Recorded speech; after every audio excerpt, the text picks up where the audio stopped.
Ọ bụ na iso na ndị na-ajụ na ị n'obodo oyibo and iwenata ego na ị ga-akwụ taasị, gụchaa ntị gị ka m kọwakwara gị ya, ka m breakiri gị down a little bit.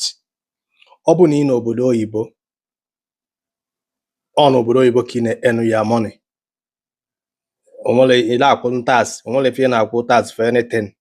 I remit go that money to Nigeria bank, you don't have to pay tax, because ọ bụrụ na Nigeria ka ịlụtara ego afọ, ịlụtara ya na mba ofesi, wenata ya na Nigeria, even though Nigeria na benefit, so Nigeria will not tax you according to the information out there concerning the tax reform law a na-ekwu okwu na ihe bido ọrụ na January 1st. Do you understand what I'm saying?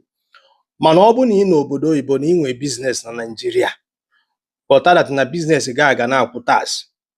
Na o nwere ife m chọrọ ịkọwara gị ebe a ka ịghọta na ị nwere akaụntụ na buy, somebody help you transfer money, o nwere ife ị na-akwụ tax, ma maghị sendịrị gị ego, ị na-akwụ tax, ma ọ bụ na ị sendịrị nwanne gị nwaanyị, ma ọ bụ any family relation, onye related to you, or even a friend, you don't have to pay the tax.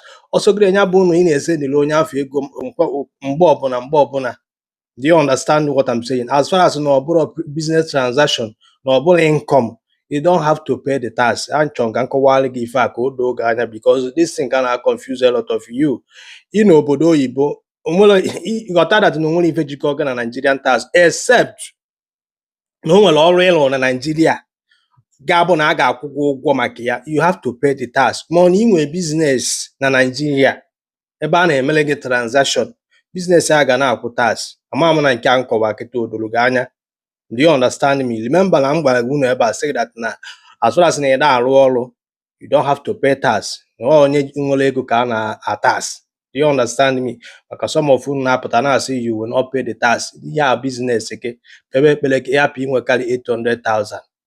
Ifụrụ ka every entrepreneur na-emebe ọfụma na Nigeria nwechaa company, ma kafa na complain, ifefa na-ekwu okwu ka eme the thing ka ọ dị transparent, ka ọ eme ka ọ dị organize ya, ka ọ dị mma.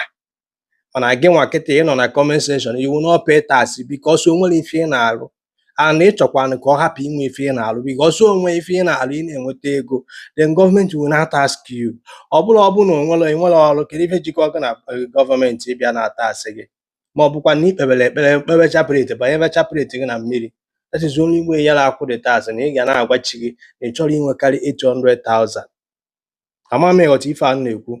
Mana ọ bụrụ that na ị n'obodo oyibo and na onwere business ị nwe na Nigeria, tax is not for you. Ọsọkwa ya bụ that ị na-ewenata ego gị niile na Nigeria, nwee gbasara gị na tax, because ọ bụrụ na Nigeria ka ị na-arụ ọrụ. Ekenekwe m unu.